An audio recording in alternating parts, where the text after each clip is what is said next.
Thursday night main event. Yeah, Thursday night main event. Hall of Fame. We didn't even realize it's the Hall of Fame game, and we're going live on the very first NFL game of the year, like a bunch of psychopaths. Like, who does that? Well, hey, maybe people are thinking that we're going to be live streaming the Hall of Fame game, but guess what? We're not. We're not going to do it. We're not going to do it. We got something even better. We got two guests because Sick Jay is not in studio, but we got a guest from the East Coast, the plant himself, DMV Fanatic. What's going on, man? Hey, man, I've been waiting to do work with you guys for a long time, so I'm excited to be here. We're excited to have you. We are so excited to have you on. We saw you creeping in the chat when we were doing the Oxnard live coverage, and look at that. Here you are today. I said, I was like, he's pretty legit. I'm going to slide into his DMs, maybe send him some photos and see what we can work with. And hey, and here you are. So we're glad to have you on. And AJ, why the hell aren't you in studio? Why is it saying Sick J as your moniker there? What's happening with you?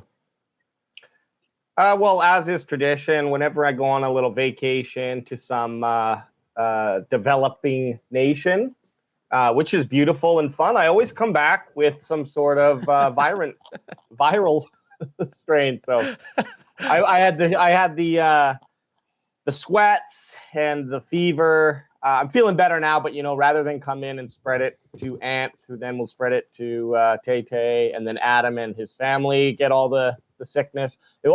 At the end of the day, it'll make us stronger, but they opted out. So well, I'm at home. We all need to be healthy because, as we know, next week is the Cowboys. Oh yeah, preseason opener. The NFL season's here, guys. Like I had said, it's the Hall of Fame game. You know what? Get one of these. Yeah, let's get one in the Crackin' if you got them, baby. Let's Crackin' if you got them. Get them in, you sons. But yeah, DMV Fanatic, great to have you on. As we all know, training camp's full-fledged going on. And I'm just going to start off with some of the biggest news that had happened. And I actually kind of jumped out a little bit early trying to be that first guy to break the news because I saw it really quick. I was like, I got to make a really depressing video about it. And it was the Tyler Guyton injury that happened a couple days ago. I just want to start off with DMV Fanatic. What are your thoughts with the Tyler Guyton injury, and how do you think the Cowboys, we're jumping right into this, how do you think the Cowboys have to go about kind of fixing that empty spot for the next 4 to 6 weeks if that's all he's out for? See, with Guyton's injury, I think that it let us know how thin at tackle we really are. We have about 1 million guards, but at tackle, that was probably one of the one things that couldn't happen, and it happened, because Guyton needed all the reps that he could get just based off of not having the experience last year. So I think that Nate Jones, I think, is going to get some work.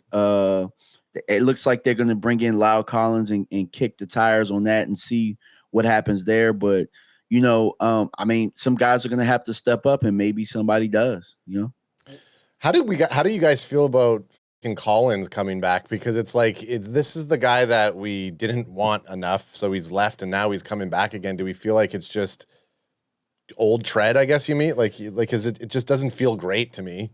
It's a stopgap. Yeah. It's a stopgap, and unfortunately, the Cowboys are still at that spot where you wanted all your offensive linemen to stay healthy, especially a guy that you drafted in the first round last year. Like, Guyton staying healthy was one of the top priorities of the season, and I know for all of us, when we first saw the news about his ACL torn, we were all in bricks a little bit. Right. Because it kind of flashed through the season kind of flashed through a little bit. I know Guyton didn't do anything special last year, but as you're seeing this, there's no contingency plan to replace him. Like, we're bringing in La'el Collins, and then DMV Fanatic just said 3 guys that most fans have never even heard of. So there's no backup plan right now to this, and it's kind of scary. It just shows no matter how many times the Cowboys target first-round talent on the offensive line, that a couple of injuries in this season could be on its way out. That's the scary part. Yeah, and I think for me, I probably like you guys, I want to see our guys maybe play a snap in preseason. Not snap, but like maybe a series or something like that. And so I think they'll be more reluctant to throw Dak out there now with Guyton not being out there, and trying to figure out what the left tackle situation is, which is, unfortunate. I really wanted to see our guys, at least get a series under their belt, because we hadn't seen it in a couple years. And I mean, if you look at our team, they've been more physical. They've been doing more physical things like regular football teams have been doing. We're not used to our team being a regular football team. Yeah. So if you see them now doing regular football stuff, but now I don't know if they're going to throw Dak out there with the left tackle situation the way that it is. Yeah, and right now they have on our depth chart here. I'll pull up our depth chart. The Dallas Cowboys and their offensive line, but it's not looking great, guys. And luckily, the best news is that he's only going to be out for 4 to 6 weeks. But so you have Tyler, or let's see, where's the left tackle? Tyler Guyton. Then you got Awesome Richards, and then Nate Thomas. And you had mentioned DMV that Nate Thomas. It seems like he kind of hopped Awesome Richards in the depth chart lineup. What's that say about Awesome Richards? Like, does that make you a little bit worried that they don't really know who of these two guys is even LT2? Well, it says two things, right? Because my guy Skywalker Steele, Aisha Morrison, they're really close friends of mine, especially Aisha. That's my sister. Okay. And she had been raving about him. She's been in the locker room, been out there with the Cowboys, and knows those things. And Nate was somebody that they're really high on. But the second part of this, where it doesn't look good for Awesome Richards, is he was a guy I think that was drafted. Was he a 4th rounder? I think 3 years ago. He was in the same draft that Deuce was in. And so it's just like you think about Josh Ball, who was another 4th rounder, and it's like, we've been kind of wasting 4th rounders for quite some time now, and it's like it's a shame that we can't get them on the field. AJ, are you worried about this offensive line shenanigans right now? Like, are you feeling way less confident than you were a month ago? Yeah, I mean, the weeks that Guyton are going to be missing are really important weeks for him to help him take that second year bump, And so not only will it be, say, a maximum of 6 weeks, let's say he comes back in week 2, then he's going to need to get his feet set for, NFL speed. And then he's going to be catching up. So we might not actually see the real Tyler Guyton in his year 2 form until whatever, say week 6 or 7, to be quite honest. And so in one way, I would look at it as being like, okay, it's kind of nice seeing that we do have not a lot of depth. It will be at least nice to see who's going to rise to the top if one of these guys can come in and play left tackle adequately enough. That's the positive look on it. But it's absolutely a shot, in my confidence for this offensive line. One other thing I consider, and I don't know what you guys think, but what about kicking Steele to the left tackle, or is he just like stuck in right tackle? I'm scared to even have him out there, to be honest, let alone getting him to start. Yeah. I mean, I don't know. I don't know if I'm confident in Steele going anywhere other than off the field because we have a better replacement. Like, he's already scary enough to me, right? And the only way I wanted Steele to not be there is if maybe they were going to move Tyler Guyton to the right tackle because he played that in college. I thought maybe you could have something there, but making Terrence Steele go over and be protecting Dak's blindside, that's really, really scary to me. But what other options do you have? I think the solution for me that I feel most comfortable with is something that nobody wants to hear, but it's moving Tyler Smith to left tackle and putting Bass probably at left guard. I feel more comfortable about that than what we're talking about now, but I need to see Nate Thomas a little bit more because I've been hearing some good things. So if he's as good as advertised by the people, and again, though, we hype our guys and we're watching them practice against each other. I kind of need to see us practice against or play against somebody else to kind of really evaluate that. Which is good. You're going to get the chance. We're going to be live streaming it.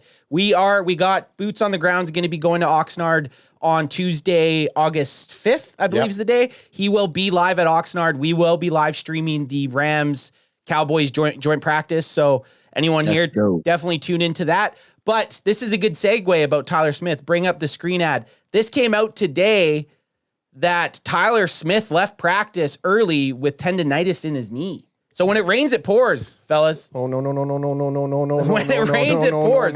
And was it tendonitis? Yeah, tendonitis. Because I also heard that he was dehydrated or something too. So I hope it's dehydration. I hope it's dehydration. Get that motherfucker or some Gatorade. Tendonitis. He can Get him still. an IV. Yeah, get him an IV. Get him an IV. Get him some dry needling. Like, I think if tendonitis, it's not a tear. It's just going to be a lingering issue, Which isn't good though. which is not good. But it's it's workable.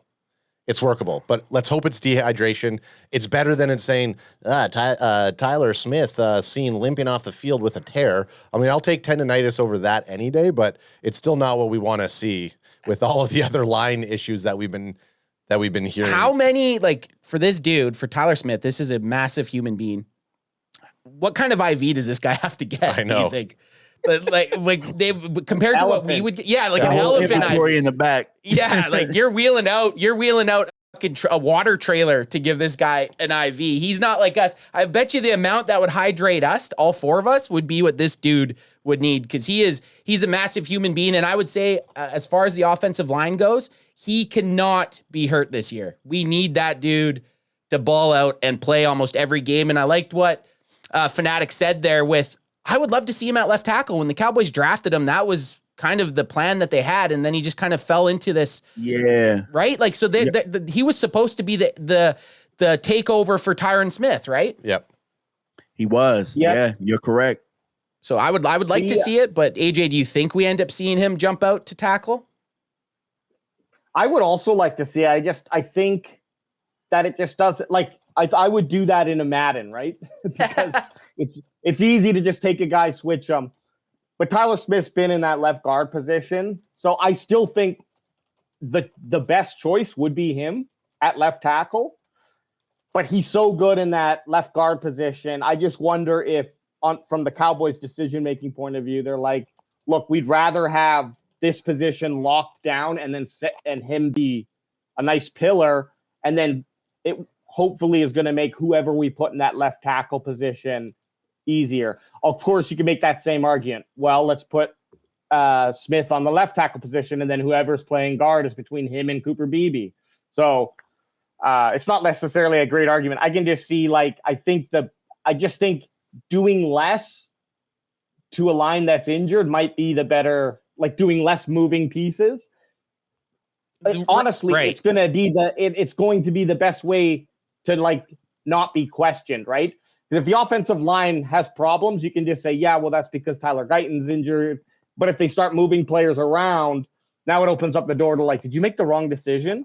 And I don't think that Schottenheimer's afraid to do that, right? But when you look at the decision makers above him, I wonder if that's just kind of like, that's not on the table at all. You know what I think could change the sway of the coaches moving Tyler out to the left tackle spot is if week 1 against the Eagles, Dak Prescott gets sacked 10 times. Yeah.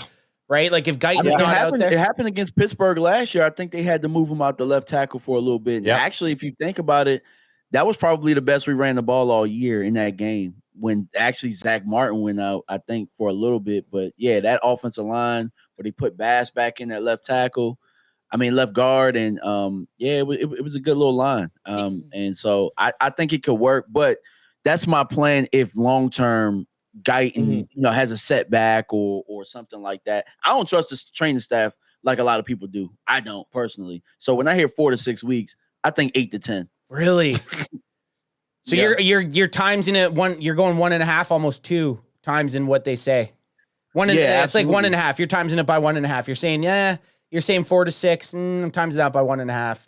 Yeah, I mean, just based off of like the last 2 major injuries we had, Deron Bland was supposed to be back, I think, in the 4-week timetable, and he ended up being, I don't think we saw him until about week 8. Yep. And then Micah, I think with his ankle injury, he was only supposed to be out 2 weeks, and he ended up being out like 4.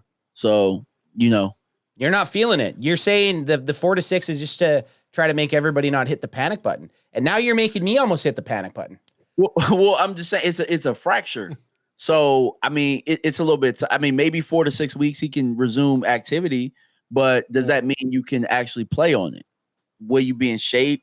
Will you feel confident in that 4 to 6 weeks? So that's just something to think about. Yeah. And AJ, I know you kind of hit up some Grok, and Grok's great for, hey, it's AI. It is what it is, but you use Grok and it can compile a lot of info. Give us some of your findings when you tried to dive into this, because you weren't sold on the week. At first, you were thinking, week 6? I called I think he'll return for the Panthers game. But then I got cold feet and said, okay, maybe week 2. But the reason is because I think the median, and of course these knee injuries are all different, right? And position based too. So say a wide receiver who gets this injury, it's going to be different than a lineman. Yeah. Because of the use of the knee for the position. However, that being said, I think the median time for return was like 70 days, 71 days or something like that. So that would bring us to like week 6 against the Panthers. But I do think we would see him return to action on getting some practice reps in and that around anytime between week 4 and 6. But I would go on the latter side of that. But let's not expect him for the first week for sure. Yeah. And we got to move forward with that knowledge. And sorry, you mentioned, Tyler Smith played about 104 snaps at left tackle last year. He played 50 in week 5 and 50 in week 6. And 5, that was roughly. The Steelers, wasn't it? Week 5 was the Steelers. 5 and 6, yeah. Yeah, okay. And then, pull up this screen. You guys aren't confident with this guy coming in and manning the left tackle spot? You're not okay with this? Isn't the plan all along? Bring in old Leal. Hey, don't get me wrong. I loved Leal. I loved what Leal's attitude was when he was with the Cowboys. I like that he had that punchy in the mouth attitude, but like Ad brought up, they moved on from him for a reason, right? He's fizzled out. He's not on a team for a reason. But it puts out there like, maybe the plan, maybe the person that's going to be starting at left tackle for the Dallas Cowboys, maybe he's not even on the team right now. Yeah. Well, he hasn't played since 2022, eh? Yeah, he's been, I think with Cincinnati, was that the last place he played? He's been out for a bit, but there's going to be training camp cuts from other teams. There's going to be some left tackles that come available. Do you guys think that there's somebody out there, a team out there that's so enriched with left tackles that they might have to just be a numbers game and get rid of somebody that might not be great, but is better than what the Cowboys have on their roster right now? I'm just gonna throw some stuff up against the wall on this one. There is a guy who just retired that's in pretty good shape that maybe you might want to kick the tires on and see if he would do it. I think you could get a couple guys. I mean, Dak showed up to his wedding. Maybe Tyron Smith. Hell yeah. I don't know. Hell yeah. I would trust Tyron Smith, even though he didn't have as great of a year, more than I would trust Lyle Collins. Same. And you know you're not getting 17 games out of Tyron Smith, but you just need him to be there until Guyton's back, and he's familiar with the Cowboys, what they do. I like that. I would feel more confident with Tyron Smith coming back than bringing in La'el Collins. I agree with that 100%. I'd throw this at him. I'd say, hey, we'll give you a minimum signing bonus or the minimum contract. We'll give you $1 million for each game you play. So he plays 5 games, $5 million plus the minimum. He plays 6 games, $6 million plus the minimum. I don't know if that's going to be enough for him, but like, hey, he thinks he's retired and he can make another $6 million or whatever. Like, but every time you give up a sack, you lose $100K. yeah. That's the stipulation. Well, if you guys remember, he spent his offseason working with Guyton. So it's like, I don't know. See, the thing about it though is linemen, when they finish playing football, it's the opposite. Like skill positions, those guys gain weight and they get fat. Mm-hmm. But linemen, all of a sudden, they decide, hey, I want to get lean and I want to lose a whole bunch of weight. So who knows, like what his training was like, or if the only thing I would just ask the question. But I do know that he had been working with Guyton on some of his stuff, so maybe he's still sharp. I like that you said that. Yeah. You're right. Skill players, like look at Shady McCoy there, that fat little. Great shape. His whole career, he leaves to the NFL to talk shit about the Cowboys on TV and he gains weight. But then, you see Jason Kelsey from the Eagles ends up becoming this slim guy. All these NFL linemen just kind of shrink in weight size anyways. They're not trying to maintain their weight, right? They're just, they're all active and they shrink right up. But Tyron Smith was always one of those leaner. He was always lean. He was always lean. Like that guy, I'm pretty sure had at least a 6-pack or a 4-pack his whole playing days. Like the guy, for a left tackle, he was built like a brick shit house. So I would like to see that. And if he was in playing shape, that would be the only problem I could see, is he's not in the time that it would take him to get ready to play week 1. It just wouldn't be enough time. That I think would be the only reason that it wouldn't be a good idea. Exactly. Well, but hey, what kind of playing shape is Lyle in? Right? yeah, Exactly. Well, exactly. If we're going to go to the well of players who haven't been in the NFL or haven't been training to be on an NFL team at least, sure, I would go with Smith over Collins. But I think at the end of the day, whatever they go with, the smartest move would be to have a guy who has some versatility on the line. So then when he does move to a backup position, we can at least strengthen the positions across the line. Because remember, what's the percentage chance of another lineman going down for a couple games? It's pretty high. And I'd love to just, whoever we bring in is someone who's not just like a spaghetti on the wall type guy. Well, in a sense, I guess, but also someone who has some versatility. So if we need to, it's not like, oh, now we got to go out and find a right guard as well to replace Booker or something like that if he gets injured. So, oh, trust me, we got 1 million guards. Yeah, that's we could do that. That's the thing. We could deal with guards that could come in and start. TJ Bass, Brock Hoffman. Then you got Tyler Booker, the starter. You have Tyler Smith, the starter. Who else is backing up those guys? But those are forced. Austin Richards plays guard too. Could play guard. A lot of people say he's better at guard than tackle. Right. So the guard, you have guys that they could step in, and like DMV said, when you had a TJ Bass, I remember TJ Bass and Brock Hoffman were in for one of the games, and I was like, oh my God, here we go. This is gonna be brutal. And it was the best the running game had looked. Right? Like they had some attitude to them. So I was even surprised, and this is going a little off topic like we do in CanFan. We do side missions occasionally. I was surprised when they drafted Tyler Booker because I thought Brock Hoffman could start, and I thought if Brock Hoffman couldn't start, TJ Bass could possibly beat him out for that starting position. I didn't think it was a need, but we upgraded. Like we did upgrade. Tyler Booker is an upgrade to either of those guys, but we kind of have the riches at guard, and now we're kind of like, well, we're talking about Lael Collins. I totally agree. I actually thought that if we were going to pick an offensive lineman, it should have been Simmons, which he somehow fell down because of his injury.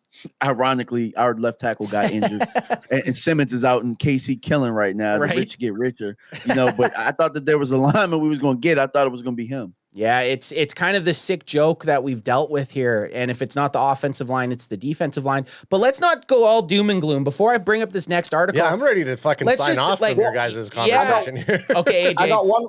Sorry, bookend it. One last thought, and maybe I don't know what you're going to talk about next, but I'm also, something to keep in mind is until we get Guyton back in his playing form, how much is that going to limit the Cowboys' offense? And are we going to see that full potential when he returns? Or we're going to have to wait for his return to see that full potential? I hope whoever they bring in would be adequate enough that it's not going to affect the game plan.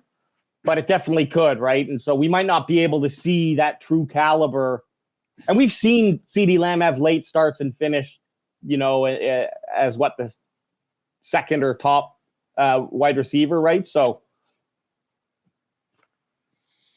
Oh, sorry. I thought you were going to. I didn't know that was. I didn't know that was the end. That wasn't even a hard stop. That was like a soft. That was like a soft roll. Like a little trail off. No mic drop. little just trail off. No, you're right. CD did have some slow starts, but we've seen this offense the last couple of years have slow starts. Last year, especially. Last year was just. I don't even want to talk about last year. Talking about negative stuff. I just want to erase that from my memory. But even in 2023, when Dak Prescott was the second in voting for MVP, CeeDee Lamb was an absolute dog. We have to remember they started off kind of slow. Mm-hmm. They did. They started off slow. But one thing that I know all of us want, we want to see a running game, and having injuries happen to your starting linemen, including one guy that you took in the first round just over a year ago, it makes you start feeling like, oh, did we do enough in the offseason? And I hope the Cowboys did. Well, there's a good thing about what we've done in the offseason, and I think his name is George Pickens, because if you guys saw him today, I think he snagged in a couple touchdowns. I know They put Turpin in the slot. He snagged a long touchdown. Dak is starting to gel with these guys down the field. And so that's a portion of being able to protect your quarterback too. Because, hey, do I want to blitz these guys? You know, do I want to be aggressive? Because George Pickens can win 50-50 situations, you know, as he's been doing all camp and throughout his career. So, hey, that's an answer for some of it. Yeah, as you're showing the clip right there, man, George Pickens had a heck of a day today. Oh, yeah.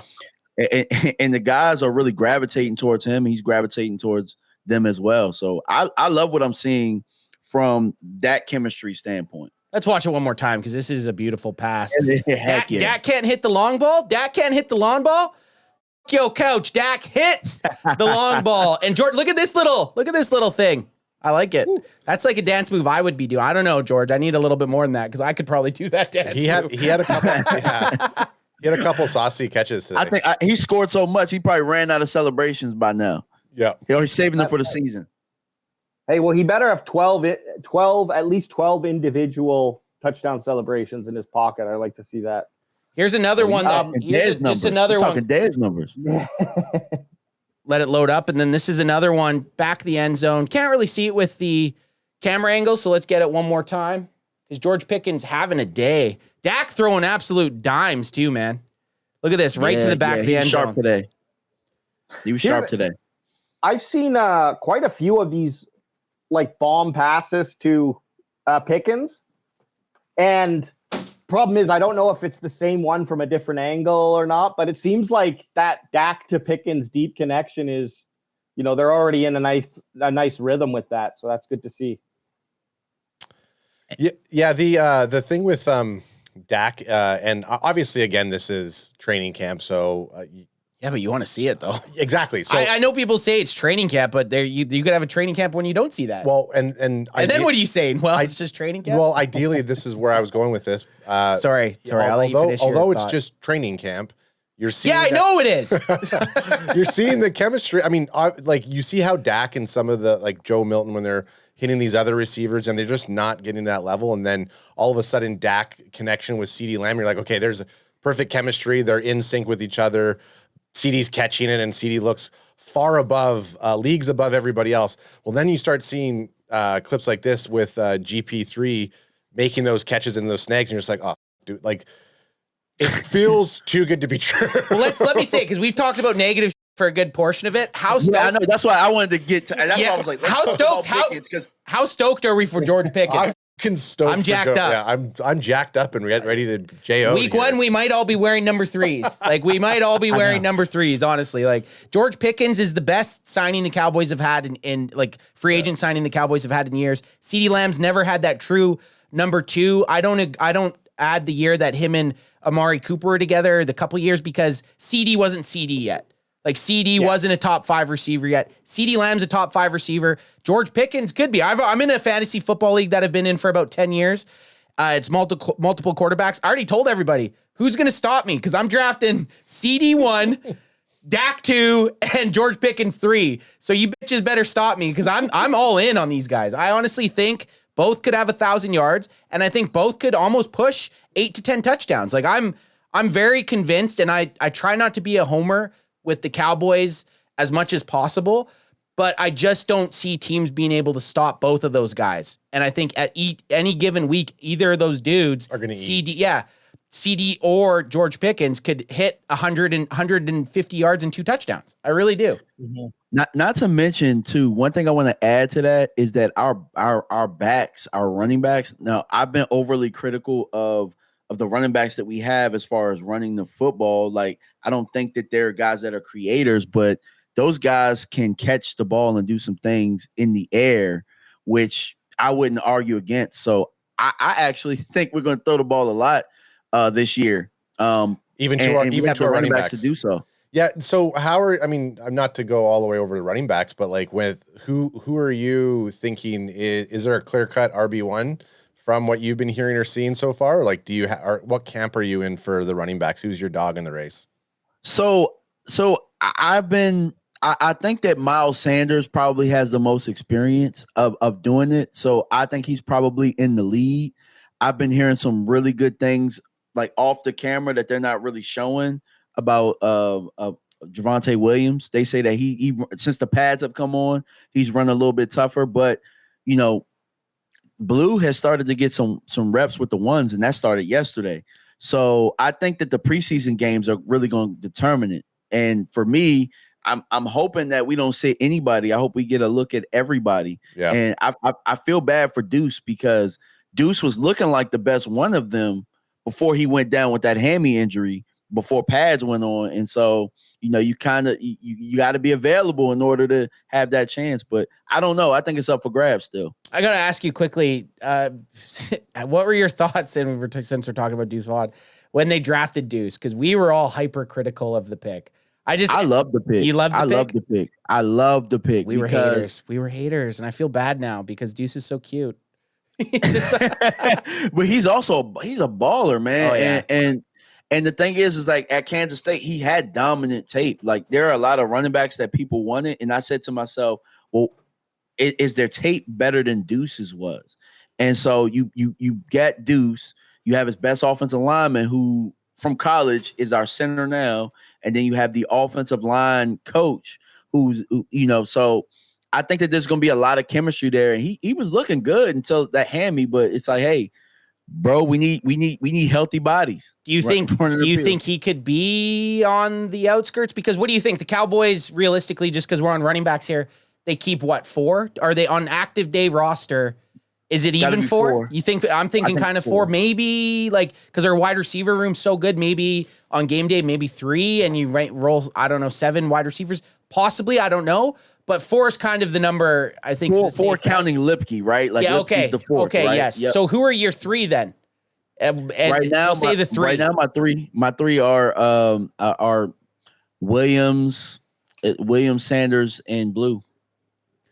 Yeah, I mean, and we've all kind of said that. We like Maffa. We like Phil Maffa out of Clemson just because he's that bigger body, and I would love to see him be able to stick on the practice squad and kind of work his way through it. But are we confident? The PFF, we went through this a couple weeks ago. PFF ranked the Dallas Cowboys as the third highest running back room in the NFL. Do you agree with that? I do. You do? Okay. Like, all right. Yeah. Just simply because like this draft was super deep at running back, and there were a lot of teams that got better. Like if you look tonight, if you look at the Chargers, for example, them getting Omari Hampton, that considerably made them better. If you look at like Denver, who we ended up getting their scraps in Javonte Williams, they went and got RJ Harvey. I just think that this deep draft that we just kind of allowed 5 rounds to go before we got a back, a lot of teams ended up getting backs in making their rooms better. Like look at the Jets, for example. Like they got Breece Hall and Braylon Allen. A lot of those guys got 2 backs. Yeah. And we're trying to figure out who our RB1 is. So, okay, quickly on the draft, who would you have dropped with in the top 5 rounds? What pick would you have swapped out to draft 4. running back? Pick 4. And it would have been. Yeah, I would have loved to have had our having pick 4 would have been beautiful in the last 2 drafts. Yeah, having pick 4 would have been beautiful. That's why I wanted to bring up the whole wasting the 4th round pick kind of thing. Ridiculous. But yeah, I think that I don't think that I would have drafted Revel being hurt. I would have drafted Caleb Johnson in the 3rd round. Okay, that would have been my pick. Hey, and we were huge. Like we were baffled watching the draft because we all wanted a running back. We do quite a bit of draft coverage. Like we've been starting to get better. We've been watching tape. We've been doing mock drafts. Like 5 years ago when we started this, we knew the 1st round guys, right? That was pretty much the meat and potatoes of what we did. Now in the offseason, we try to put some time and effort into it, and we were all the same. Every single draft we did, we took a running back in the top 3 picks. There was just no way we didn't. So we were kind of like that too. We kind of felt a little bit let down, but we also had Blue as a 4th round guy. So we were pretty happy getting him in the 5th. And I still have qualms. Like, I don't know if he's ever going to be a 250 plus carry type guy. Like, of course, he's going to be that guy in the passing game. I think he's got the speed. You've seen it. He's got the hands. But to have this big question mark going into the season is a little bit scary. Our offensive line is a little bit of a question mark right now, according to our tackles. So I'm interested in these preseason games. Probably the most involved I've been since we started Yeah. doing the show. Like Preseason's usually I'm like, excited for whatever. preseason. Now it's like, man, I need But to yeah, see. I'm gonna say it's exciting though, man. Like, I mean, even though like we have question marks, we're about to get them answered. You know? Yeah, absolutely. Absolutely. I mean, I think that's where it's like you want to see what you have. And if all of a sudden you can still say, yeah, it's preseason, the guy's showing up a little bit more. He's going against, 2s and 3s. But it's like, yeah, if that guy looks good in preseason, it's like stop playing him right now and save him for season. Yep. Get him off the field right now. Because I don't want to see another DeMarvin Overshone happen. We were live in person in preseason when he played at Seattle and he went down and we're just like, oh, like, me, we were there live. Yeah, I was wasted, and when you showed that, we have it on footage. You showed me the phone of saying him out for season, and AJ and I just hugged each other sadly. But I got another clip from training camp today, and it's Marquez Bell laying the boom, folks. So I know there's not supposed to be hitting. That's my guy right there, man. Yeah, I love Marquise Bell. Let's see some Bell action here. Game. Can't really see it. Oh yeah, but it's gonna. We'll run through it again, and that might have been. Back. I think that was on blue. So we'll run it back here. Now that it's loaded up. And then, oh yeah, nice pop. Takes him to the ground. Yeah, that's the one thing. Blew a little light in the ass sometimes in between them tackles, man. Like, and Bell. Play that one more time. One more time, Kate. Boom. Oh, okay, sorry. I thought the offense was on the other side. It's like Blue got hit so hard he started running the other way. Yeah. I got to watch one more time. Marquise didn't even boom him like that. He didn't even run his feet. It was like a thud. It was like a thud hit almost. He thudded. Yeah, he thudded him up and he fell down. Yeah. Can we watch one more time? Watch my guy number 18, Damone Clark, doing nothing. Damone Clark picking up that 18 though. He looks bigger, doesn't he? He looks big, but man, like he.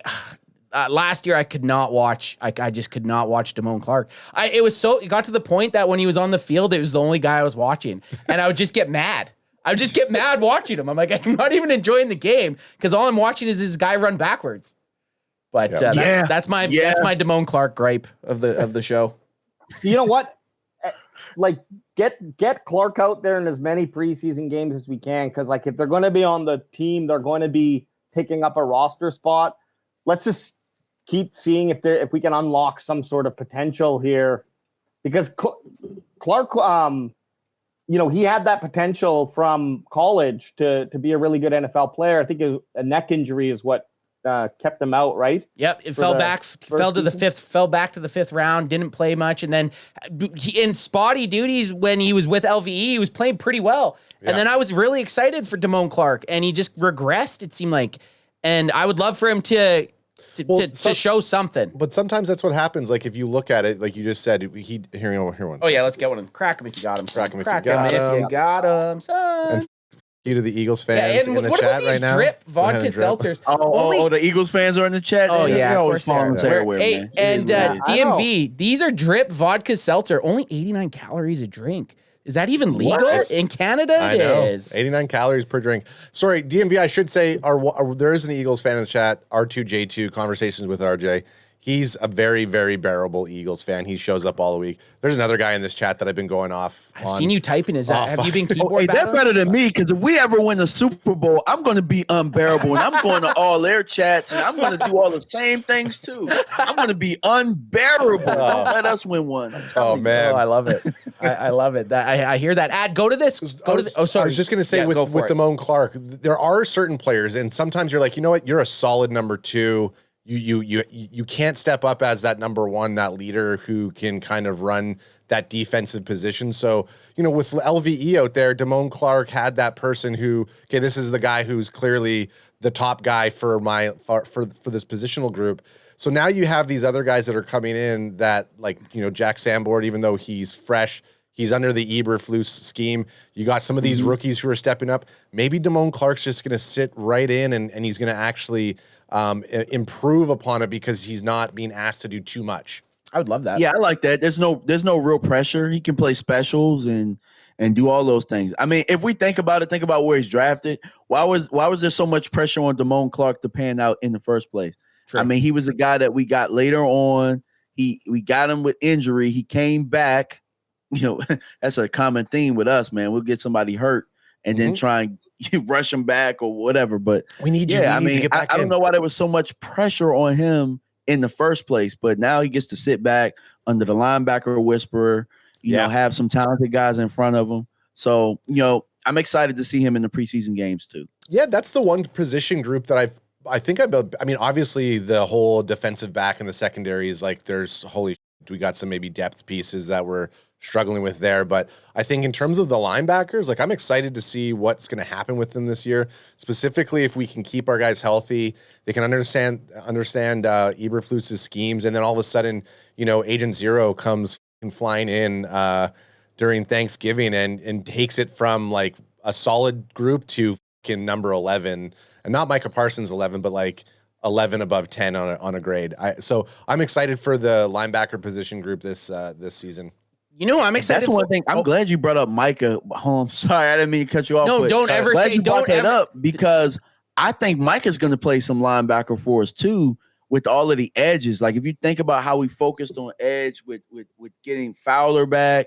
I mean, we drafted Nealon, Sam Williams is coming back. Like our edges are really strong right now, so we'll be able to move Micah around like the chess piece that he is. So, I mean, hopefully we can get him signed soon, and we can finally see what this and unlock this defense, because I think they've been looking okay so far without him, but with him, and then when we add Overshown, this is going to be a really solid unit. Hell yeah. And it's funny. It took us, usually it takes us about 5 minutes to bring up the Micah contract. We haven't even talked about it. And I like that we haven't. I like that we haven't talked about it, because, you know, there is other going on, but we need that guy. That guy should have been signed 4 months ago, 5 months ago. It shouldn't have taken this long. But talking about the DNs, just give me this still here. Like, look at 54. Look at Sam Williams. Look how much bigger he looks than everybody else on the field.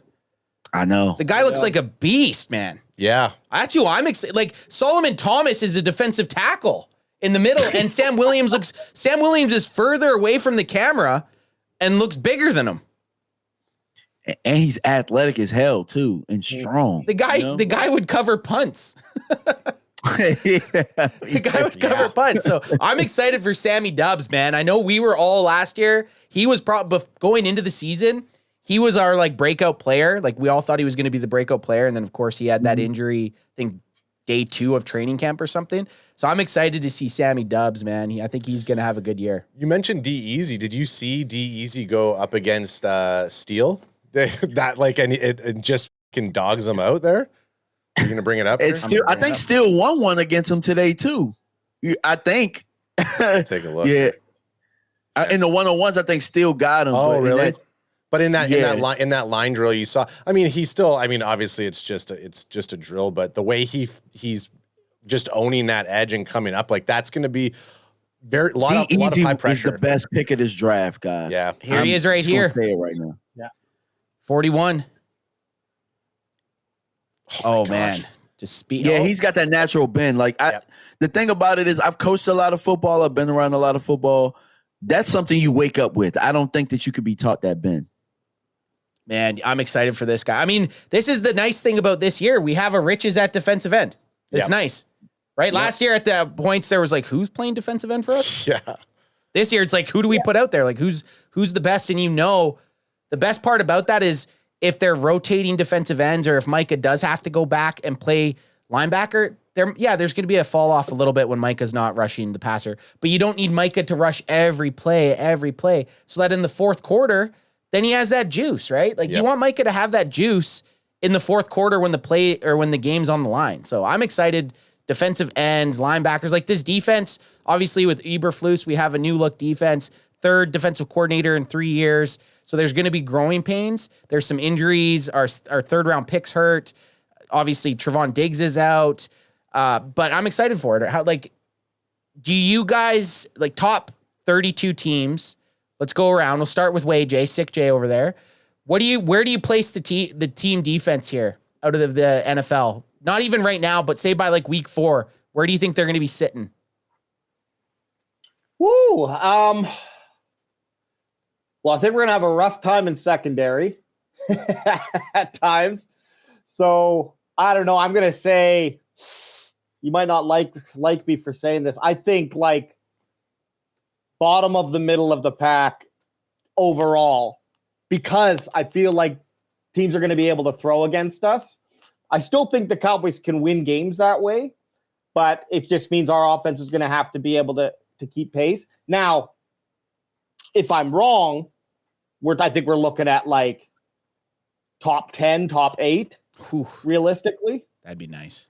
That would be nice. Well, if what we're saying is true and the secondary can be average, if what we're saying is true with the linemen and the edges, yeah, and secondary can be average, then I think we're going to have a really good defense. But I am very worried about that secondary to start the season right now. We're pretty damn thin.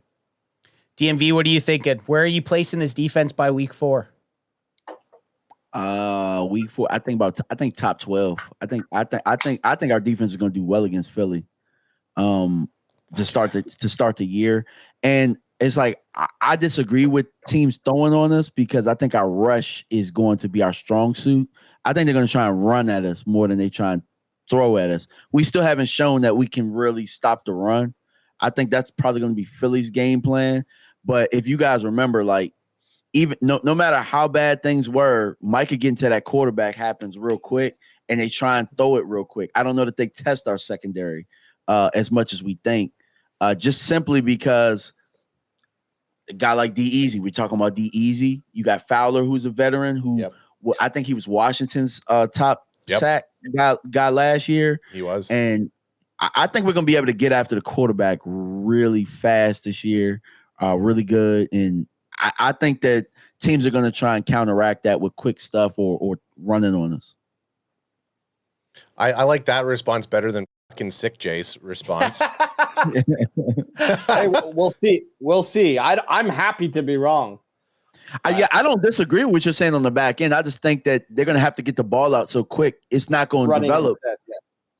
It's not going to develop like that. Well, speaking of not being able to stop the run, do I have sound on this shit? No, because I don't have sound. We didn't Bluetooth. Are you? I don't have sound on this screen. Well, we can set it up. We just didn't. How long would it take? It would take 2 seconds. DMV, you just want to make sure because DMV. Do you have a hard out at any time here? We do it live. Yeah, I got a hard stop in like 4 minutes. Okay, well, let's get this real quick. Let's get this soundbite. You got to go to Bluetooth there. You just do it. So DMV, you can start giving us. We'll do this so that when it's time for your hard out, well, it's just tell people where they can find you. But I want you to hear this one thing before you take out because you had brought up stopping the run. But where can people find you on YouTube, Instagram, Twitter, X, whatever you want to call it? All your socials. DMV Fanatic on all platforms. And give us a reason. Why is it DMV again? Tell us why. Because I'm in the DC, Maryland, Virginia area. So you guys say what? I'm the spy over here or whatnot. Yeah, you're the plant.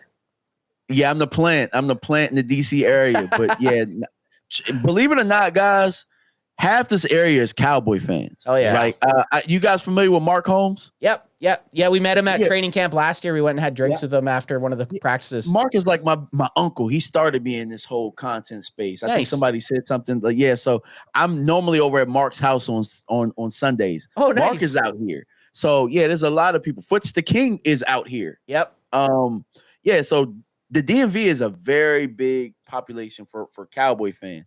But yeah, most of my family are Washington fans, and they hate my guts when I do this during football season. Oh, Do you get to go to? Do you whenever the Cowboys play the Commanders? Oh yeah, we pack the stadium out and we take it over. Hell yeah, so I love that. So you get to go. I mean, maybe not as much anymore because of Jaden Daniels coming to the team, but so you got to experience a lot of very affordable Cowboy games if they're going to Washington, right? Yeah, absolutely. Yes. Well, we're gonna make you guys remember that game?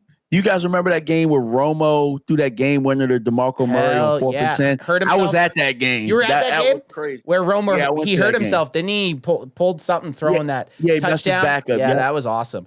Okay, this is our last thing before you have your heart out ad. We have sound now. So this is talking about our issues stopping the run and our first round pick from a couple years ago, Mazi Smith. It's Voch Lombardi and Brian Bradis. There's no sound. Well, me. Oh, here. Oh, no. So all he's saying is Mazi sucks. Mazi is all he's saying. Realistically, he's in less words. He's saying Mazi is out of position. They don't have a spot for Mazi Smith right now. He's not been that guy. He hasn't taken over that role. He's getting beat out by 3 other dudes, and it's going to be an issue going forward. So I agree with the not being able to stop the run. I don't think the Cowboys have figured out that yet. Until I'm proven different, I'm still worried about that a little bit.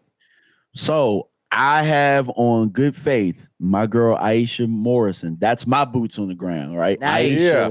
Not just her. It's a lot of people. So there's silver lining behind this, right? Is Mazi struggling? Yes. But they say Winfrey, the cat that we got, they say he's a real motherfucker. Yeah. That's a They great say he's a quote. real Yes. They said, so Aisha's probably going to report this, but he was giving BB the business today. That's what I Hell heard. yeah. So yeah, they say he's a real motherfucker. I like to hear that. That's what we like to hear. All right, DMV Fanatic, dude, always a pleasure. I hope we can do this again. We should have done this sooner, but I'm glad we've linked up now. Whenever you want on, and you're like, hey, can I hop on? You got an open invitation.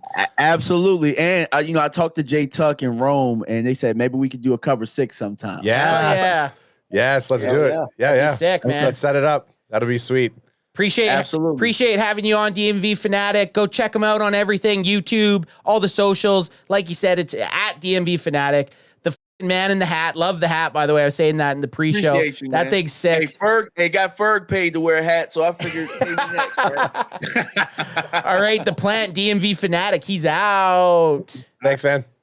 AJ, now you just look like you've been kidnapped. Wait, Jay? Kidnap Jay? I know.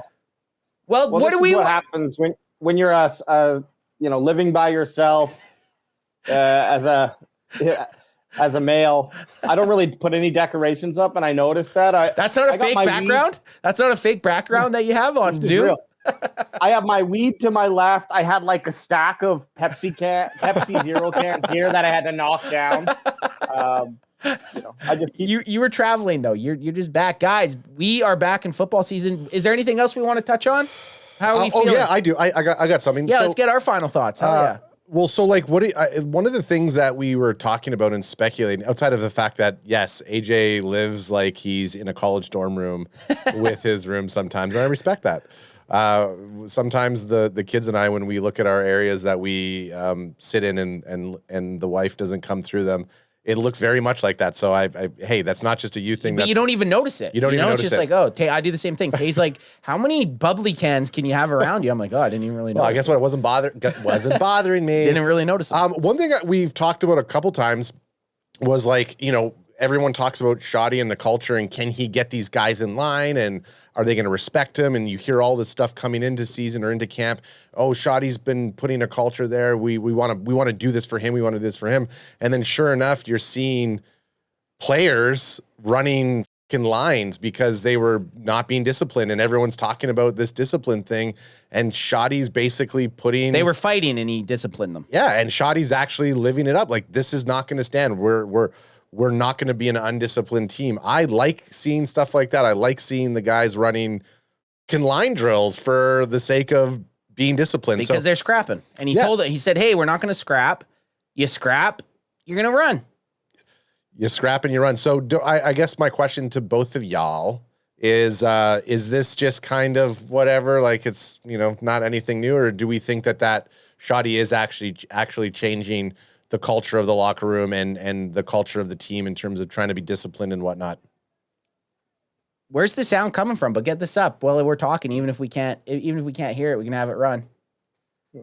Oh, good. You can get subtitles. It's good. You want to see a coach own the team and show his players that he's in control, and that if you break our code of conduct, then there will be consequences. That's all good.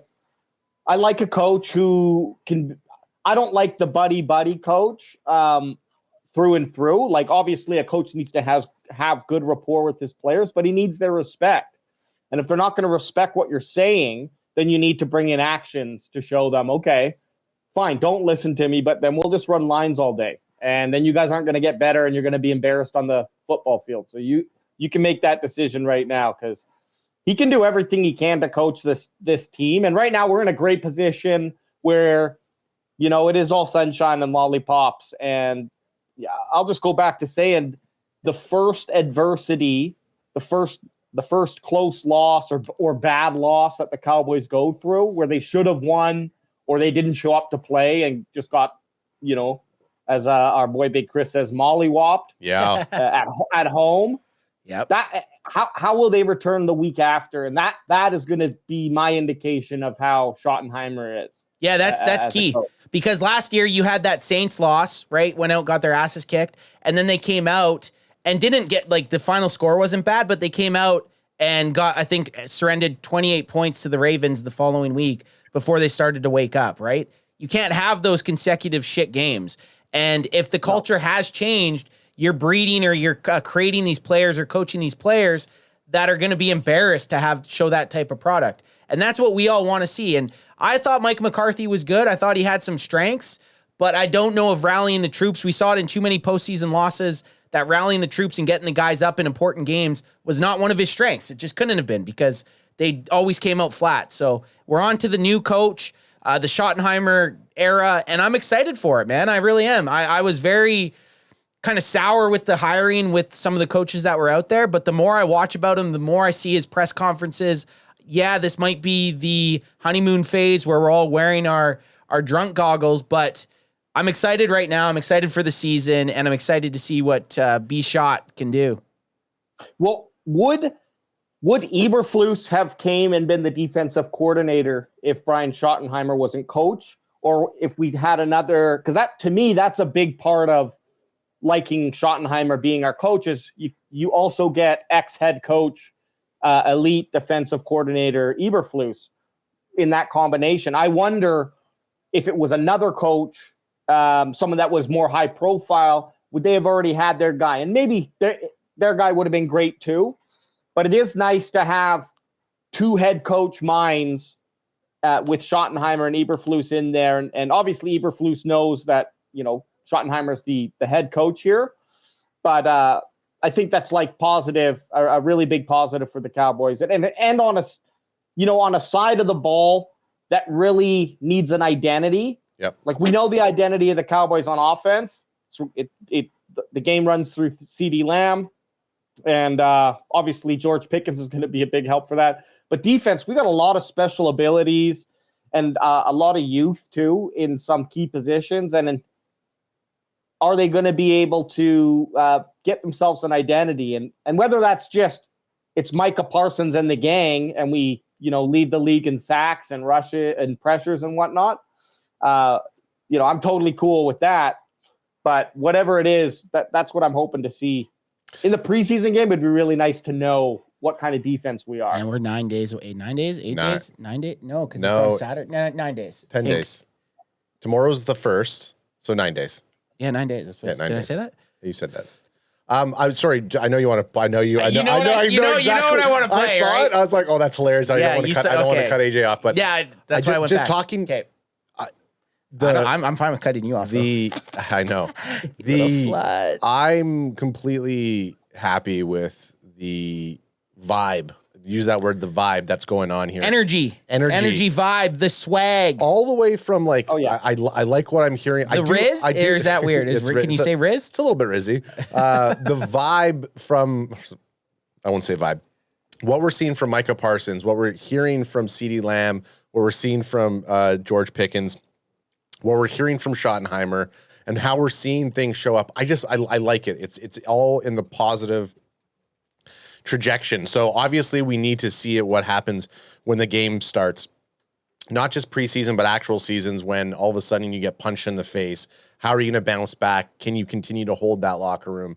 Are the players going to rally and push it? I have it was probably unfair for a lot of people to laugh at Schottenheimer getting a head coaching. Was it though? Position. I'm just saying. Was it unfair though? No. It's like it was a hot year for offensive coaches. I'll say head coaches. Totally. 100% fully agree with you on there was a lot of really offensive minded coaches that were the pick of the litter that people really wanted. But when you look at somebody like Schottenheimer, who's been under so many different teams and so many coaches, and he's done so much, it's not a bad choice. Legend dad. You've had to have picked up some stuff over the years, hopefully, right? And obviously you could say, well, why hasn't he had the opportunity beforehand? I actually don't even know how many times he applied to be a head coach, how many teams have ever reached out to him in the past. Has he wanted it? Sometimes people are like, you know what, I'm not ready for it. I don't want that positional role just yet, because I've seen too many people come in, be that pick of the litter person, and then they can just crash and burn the next year. So, you know what? I like everything that we're hearing and seeing the offseason. I hope it continues on, obviously, as an optimistic Cowboys fan. But anyways, that's all I was going to say to kind of tag onto Alex's thing. I know what you saw there. I want to watch this, and then there's one last article I want to touch on. But Sure. this is AJ. You got to watch the screen here. It's our guy DeMarvian Overshone wearing that 0. Watch him here. There's an interception. There's an interception by Joe Milton. This is the interception right here. 46 has picked it off. And then it's going to cut to Shoddy, but you got to kind of watch the bottom of the screen. And sorry, as you were looking up like that, I'm always just like, you could just look at it up on the screen there.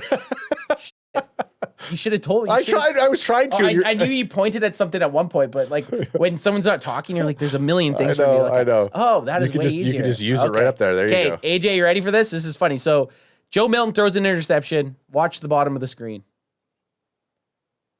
Okay, watch Joe Milton. Overshone comes and starts blocking him. And then he's fucking running in there celebrating with the rest of the guys. Did you get it, AJ? Did you see it? I saw that. Yeah. Let's go one more time. And that's good fun. Yeah. I might not have went far enough back. You didn't go far enough back. Let's go right here because this is fun. So here's the pick. Throws the pick, and then Overshone. Look at Overshone like he's playing. Overshone, don't tear that up. I love that. And yeah, it tears his knee. No one would like to see that. Yeah. What I like too, Overshone was going around giving everyone dabs before practice and really acting like a leader. Like the guy wants to play here. He just seems like such a nice guy. Like even in his photos, I know you can't. They say don't judge a book by its cover, but that's kind of how you know what's in a book. So he just looks like a really not nice guy. I hate to say he's Texas, man. I think he's kind of like not like a sci-fi nerd. But I think he's kind of like a geek or sci-fi geek. Like I think he's like kind of a geeky, nerdy guy who, if he didn't play football, might have been picked on if he wasn't terrifyingly scary. Yeah, he is a cowboy. He is a cowboy. He's the one guy on the team that is a legitimate cowboy. Born and raised in East Texas. Wears the cowboy boots. Wears the Cowboys hat. But I know what you mean. He's got that fun personality. Like he's that dude that in high school or wherever he was fit in with every group. Yeah. Didn't he do some like TikToks and like that? Oh, I think so. I think you were.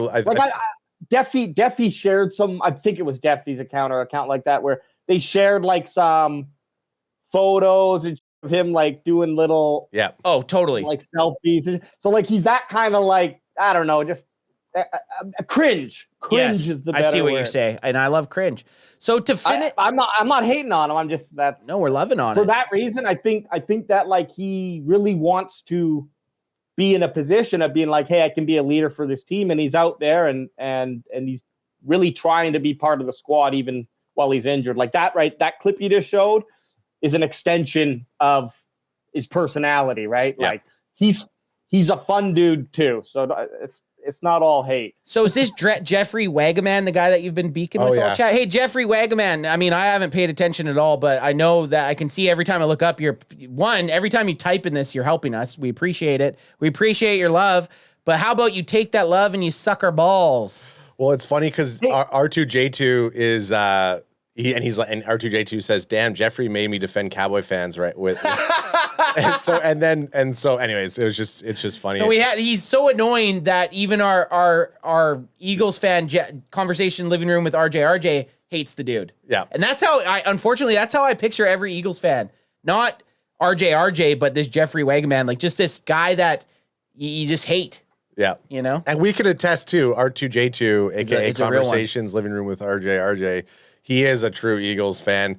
And he doesn't agree with anything of us. He comes in here, he gives us actual like positive conversations. He's not a piece in of terms shit. of like opposing our views. You can come in and on the Cowboys for sure. Like come in But if you just come in and say, you know, the classics, you're cowgirls or Dak Prescott sucks. Yeah, he said he said all that in his chat. Those were his first 4 talking points. The biggest thing that pissed me off with what he said earlier on, he's like, oh, and I bet you guys think Dak Prescott's a top 10 quarterback. I was like, yeah, we do. And then he starts going off and like, you think Dak's better than Jalen Hurts? I was like, that's not what I said. I think there's footage of us saying that we thought Jalen was better. I said, and they're like, I know you guys have clips of you guys saying that Jalen's a better quarterback. I'm like, that's not what you said in this chat, dummy. You said, you probably think Dak Prescott's a top 10 quarterback. I'm like, yes. Let's just be impressed that the dude knows how to type it on a computer. But let's go away from our Eagles foes for a second and kind of hop over to another foe, and from the DMV. And there's some news that broke today. Source: Commanders wide receiver Terry McLaurin, Scary Terry, is that request trade. Yeah, Sheffy. Is Shefty taking a dump here? Like, what's going on? No, I think he's slow stroking. Oh, he's like, yeah. They're like, we're live, dude. Yeah, well, that's that's what happened to Adam Devine before they went live with this is important podcast. He was waiting for everybody to show up, so he started to jack off on watching some porno. And then Kyle Newacek came in and he was watching him. He's like, "What are you doing?" He tried to play it off like it was he was doing it as a joke. That's Shefty. That's classic Shefty. Shefty's J-O-ing here, and then all of a sudden Pat McAfee's just like, Shefty, what are you doing? No, I'm kidding. I used to be a punter. But what do you guys make of this? The Commanders wide receiver, is this just all smoke and mirrors? A guy trying to get paid? Yeah. Which he deserves, but is this just a tactic? It's going to come out, he's going to get paid, and it's going to say, oh, I always wanted to stay here. Yeah, of course. Blah, blah, blah, blah, blah. It's the same tactic. So nothing burger? I think it's a nothing burger. It's a nothing burger? They'll be silly to let go of Terry McLaurin. AJ, nothing burger? Yeah, where there's smoke, there's fire, you know, but yeah, how big is that? Like, I think it's more just a tactic. And if the Commanders respond with anything but, oh, no, we want you here, don't worry, we're going to work this thing out, then that it could lead to a trade or some bad blood at least. And that's never good for a guy like Terry, Scary Terry. But here's the thing is, like, a lot of the dispute here is always with how much money or how many years, right? Traditionally, teams want longer contracts. And players obviously want to have the shortest contract possible so that they can re-up on the next one. And that totally makes sense. But the, with how much that cap increases each season, it's really not like, let's say Terry McLaurin became, I don't know, the third highest paid wide receiver in his new contract. Definitely doesn't warrant that with his stats, right? But it's the market. And when there's more supply in terms of dollars, he can charge more because now it becomes more a percentage-based pay. So like when we were breaking down our cap, for example, I think quarterbacks average, let's say 20% of a contract throughout history or recent history. So that's what you're kind of looking to pay your quarterback. So same thing with wide receivers. They take up a certain percentage of cap space on average. And so, if the cap space increases by 7%, then that also means they should increase by 7%. Yeah, exactly. That rate increases. So we're going to see what's going to be interesting here. And this is a little bit of a side quest, but is like, when does it end? Because if the salary cap keeps going how it is, in 5 years, we're gonna have like $500 million caps. You're gonna see it, dude. Look at soccer right now. Like, if people keep watching the NFL keeps growing not only in the United States of America but globally. So the only way that the salary cap stops increasing is if revenue drops. And right now, there's no chance revenue's dropping. It's just increasing. So the NFL's making money. The teams are making money. The salary cap's going to keep going, but yeah, it's going to peak. You would imagine. Yep. Imagine you'd think it would peak at some point. I just did a quick little math here. Yeah. So if the cap continues to increase by 7% in 9 years, actually 8 years, sorry, we're going to have $500 million cap, which makes your quarterbacks getting like, what are they usually 20% of the team They're $100 million a year, like $100 million a year. How And that's, crazy is like, that? honestly, a tenth of $1 billion. A tenth of $1 billion a year. It's ridiculous. It's not why we'll see $1 billion contract, right? You think so? Like that'll in our lifetimes, yeah, probably. Definitely in our lifetimes. Definitely in our lifetimes, but someone's going to sign a 10-year, $100 million contract. I don't really give a shit. And the like get paid what you're worth, and that's what quarterbacks are worth. Without a good quarterback, you're not going to win a championship. So, well, I shouldn't say that because we've seen it done. But the yeah, I forgot what I was going to say. He forgot what he said. I'll remember in a second. What are you drinking? What are you drinking there? A Pepsi Pepsi Zero or what? Okay, Pepsi. I know. I wish I had Pepsi Zero. I wish I had a drip in me, son. We're gonna finish on this Rolando Rodriguez question. But AJ, finish what you're thinking, and then we'll finish. No, go for it. Okay, Ad. Cowboys can fan. Do you think Micah will get frustrated and demand a trade? Also, cheers emoji, beers. Cheers, crack 'em if you got them. Beers, cheers emoji. Go Cowboys. Football emoji. Okay, what do you Our guys think? boy R2, Rolando Rodriguez. Do you think we see from Micah? South Texas? Do we think we see Micah Parsons going the scary Terry route and demanding a trade ever or at any point? No, I don't think so. not either. this year. Not this year. But if he gets paid, then you won't at least have to see it for a few more years, right? I think they're going to pay him.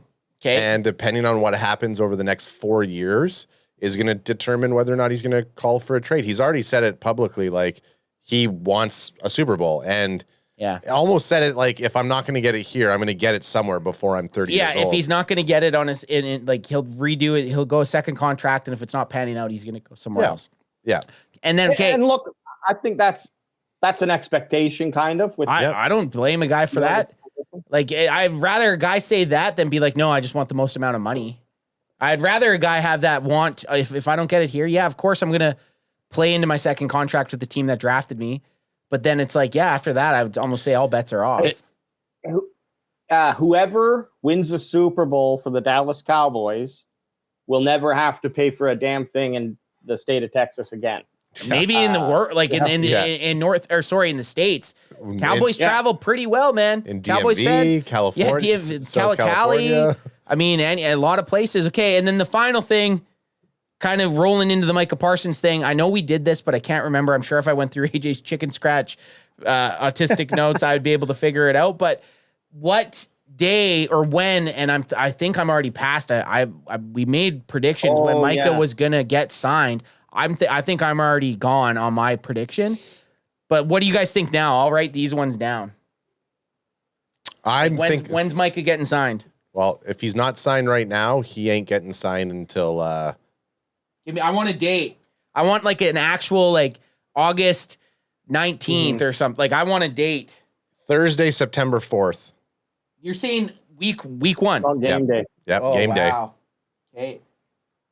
And you've got some history to back that up. Man, this is tough. I'm gonna play a different fiddle. I'm gonna say, man, would he play a season without a new contract? That's the question I have for you guys. Wow. Do you think the Cowboys are gutsy enough to risk having him sit out week one against the Eagles? Because that's like realistically, if you're Micah Parsons and the Cowboys haven't given you a contract by week one, are you going to play or are you going to just sit out? I guess that's something we don't know. That would be like a stalemate that we would have to wait and see. Did you hear what Stephen Jones said? I'm sure, with him being like, we want to pay Micah, but Micah has to want to get paid. Yeah, I hate that. I hate that shit. I hate that shit. I believe. I'm paraphrasing. Yeah, no, but you were close to it.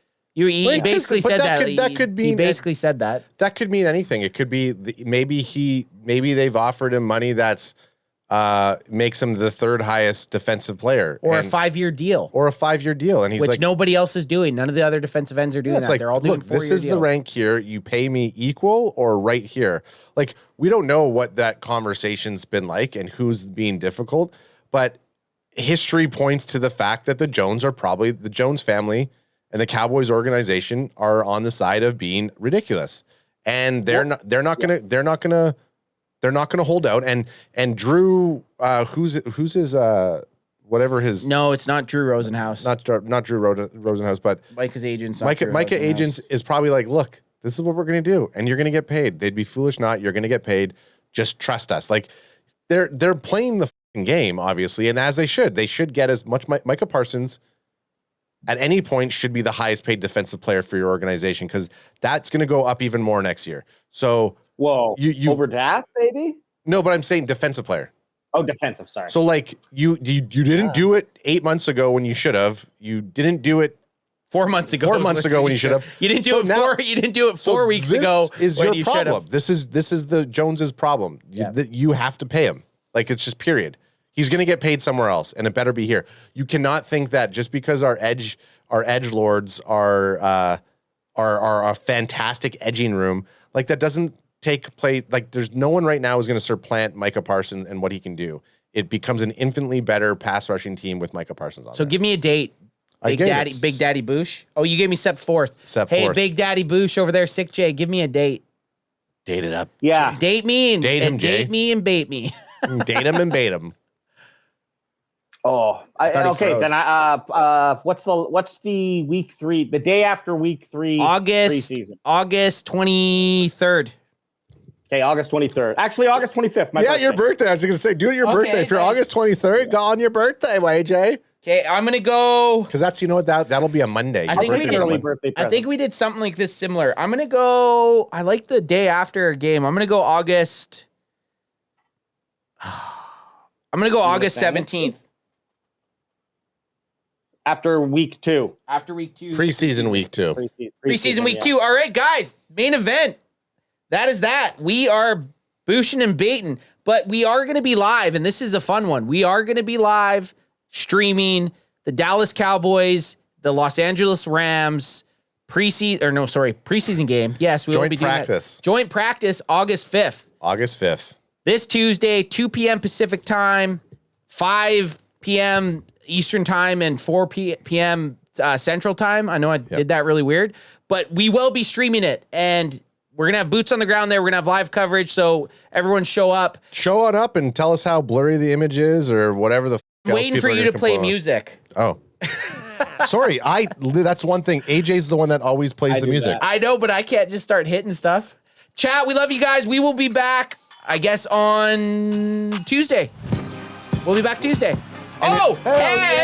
If you know any dirty trolling Eagle fans? No. Okay. If you know anybody that decides to travel to different countries and try to come back to Canada with some sort of virus and infect their friends and family, you look in the eye and you tell them, go f*** yourself. Sick J. That's at you, Sick J. You little blue virus. You little bitch. Blue virus. You little bitch. Blue you little bitch. We'll see you guys August 5th, live stream. Peace.